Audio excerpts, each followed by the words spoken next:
तुम्हाला जर 2 पेक्षा अधिक मुलं असतील तर सरकार तुम्हाला पैसे देणार आहे. चेष्टा करत नाहीये, खरंच सांगतेय. खरंच तुम्हाला जर 2 पेक्षा अधिक मुलं असतील तर सरकार तुम्हाला आर्थिक मदत करणार आहे. तशी भारताची लोकसंख्या 142 कोटींहून अधिक असली, लोकसंख्या कंट्रोलमध्ये आणण्याची गरज आहे असं जरी सांगितलं गेलं असलं तरी आपल्या देशामध्ये असं एक राज्य आहे जिथे तुम्हाला कुटुंब मोठं असेल तर आर्थिक मदत देणारं सरकारही आहे. कोणतं आहे ते राज्य आणि ही नेमकी बातमी काय आहे पाहूयात. जिथे एकेकाळी 2 पेक्षा जास्त मुलं असतील तर पंचायत आणि स्थानिक निवडणुका लढवता येत नव्हत्या. त्यासाठी कायद्यात बदलही केले गेले होते. पण आता तिथेच प्रजनन दर चिंतेचा विषय बनलाय.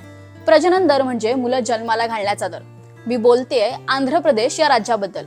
आंध्र प्रदेशचे मुख्यमंत्री चंद्राबाबू नायडू यांनी राज्यात कमी होत चाललेल्या प्रजनन दरावर चिंता व्यक्त केली आहे. त्यावर उपाय म्हणून मोठ्या कुटुंबांना सरकार आर्थिक मदत देण्याच्या विचारात आहे असं ते एका मुलाखती दरम्यान म्हणालेत. आंध्र प्रदेशमध्ये प्रजनन दर वाढवण्याची गरज आहे, नाहीतर भविष्यात अनेक अडचणी येऊ शकतात असं ते म्हणालेत. तसंच राज्य सरकारनं महिला कर्मचाऱ्यांसाठी मातृत्व रजेमधील मर्यादाही काढून टाकल्याचं त्यांनी सांगितलंय. यापूर्वी ही सुविधा केवळ 2 वेळांपुरतीच मर्यादित होती, पण मुख्यमंत्री म्हणालेत आता महिला कितीही वेळा मातृत्व रजा घेऊ शकतात. याविषयी बोलताना मुख्यमंत्री नायडूंनी जपान, कोरिया, युरोपचं उदाहरण दिलंय. तिथे लोक फक्त पैसा कमवतात, कुटुंबाला महत्त्व दिलं जात नाही.